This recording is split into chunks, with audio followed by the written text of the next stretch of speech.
Good afternoon, wonderful people. I am Alla, and I invite you to imagine with me for a moment.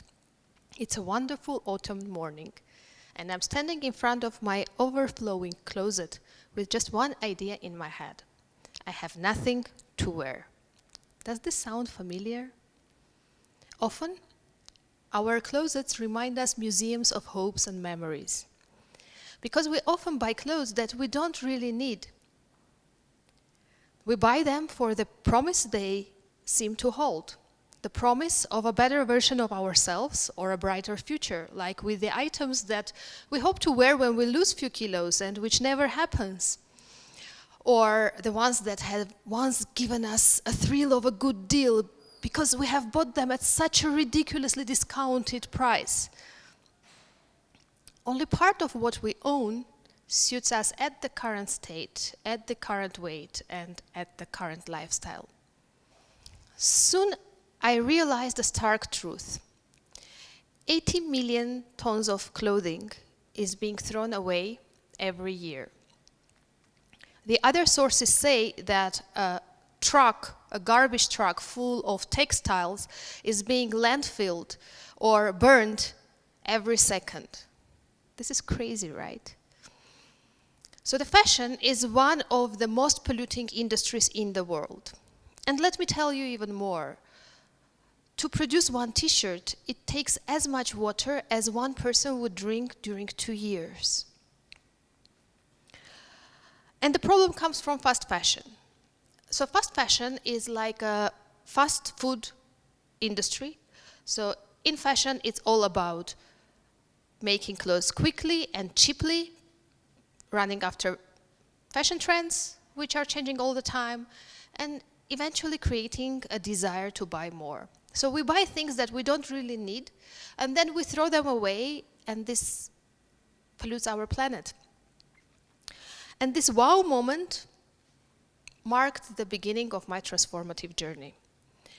Today, my closet is only 30% of what I used to have, yet I love and cherish every piece I own. But the desire to fix this problem took me even further. And in 2016, I parted from my successful career in commercial banking and embarked on a new journey called sustainable fashion. Back then, when validating my business idea, I came across the article in McKinsey's State of Fashion report that stated that the fashion brands that are acting on the intersection of style and sustainability have an evident opportunity. And just like that, the first sustainable Armenian fashion brand was created. The brand is called Zgest. Zgest in Armenian obviously means dress, but it also stands for Zero Gravity Established, which we believe is the exact feeling, this feeling of being weightless, the feeling of zero gravity that one has when doing good. So the sustainability promise at Zgest is based on 3 pillars. First of all, it's the thoughtful design, and we already think about limiting or decreasing the cutting waste on this level. Second, it's sustainable sourcing. And why we think our sourcing is sustainable is because, first of all, we use only biodegradable natural fabrics or recycled fabrics. Secondly, we stock from a dead stock of bigger brands. And the third is the ethical production. We produce locally, utilizing the local craftsmanship. Through these years, we had a number of challenges, but we also celebrated successes. Because we truly believed in our mission, we managed to bring the brand to international markets and get customers from all over the world. And my point here is that it is absolutely important and crucial to support sustainable brands and to invest in sustainable brands, because we can have quite interesting and scalable models that can bite a significant piece from the fast fashion brands. But that alone won't cut it. We need more efficient ways to stop or to slow down the fast fashion machine. And in my opinion, that's innovation that covers a lot of ground here. So let's think how innovation can help us consume or produce less. So first of all, let's think about the way we produce. Most of the brands, they put some assumptions in their production. They produce certain quantity of certain models, and then they wait to sell them. Thus, they risk to end up with a lot of stock, and this model has been proven to be non-efficient and wasteful. What if the brands could produce only after receiving the order? And this model already works well for small brands, for artisanal brands, but what about making it scalable? What about making it available to bigger brands? Second is what we produce from. Have you heard of a mushroom leather, or pineapple leaf leather, or fabric made from wood pulp, or the silky cupro made from cotton plant waste? We need more of that. And by the way, in Armenia, we have started baby steps in producing wool yarn that is made in the ethical way and also traceable with blockchain technology. This is pretty cool, right? And the third thing I want to talk about is how can we eliminate or minimize the waste? Because only 10 to 15% of the landfilled clothing is being recycled. So the rest is just piled up waiting for its turn. But recycling is not the only manner how we can minimize the waste.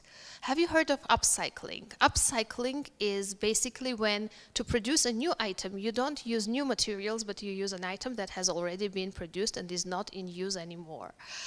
So my mom was upcycling during Soviet times, trying to look fashionable just by upcycling my dad's old suits. And that worked back then, that works even now, but again, it's easy and fun to upcycle one or few pieces, but how can we put upcycling on scale? These are yet questions to answer. But one thing is obvious. The fashion industry is facing a big challenge, and it requires bold actions. And the good news here is that the consumer behavior is already changing. So half of Gen Z and millennials say that they prefer buying sustainable clothing.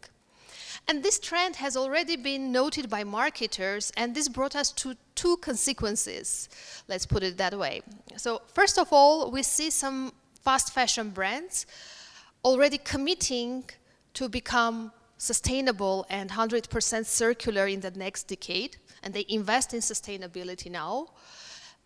But on the other hand, it also brought us to a negative consequence, which is called greenwashing. So what is greenwashing?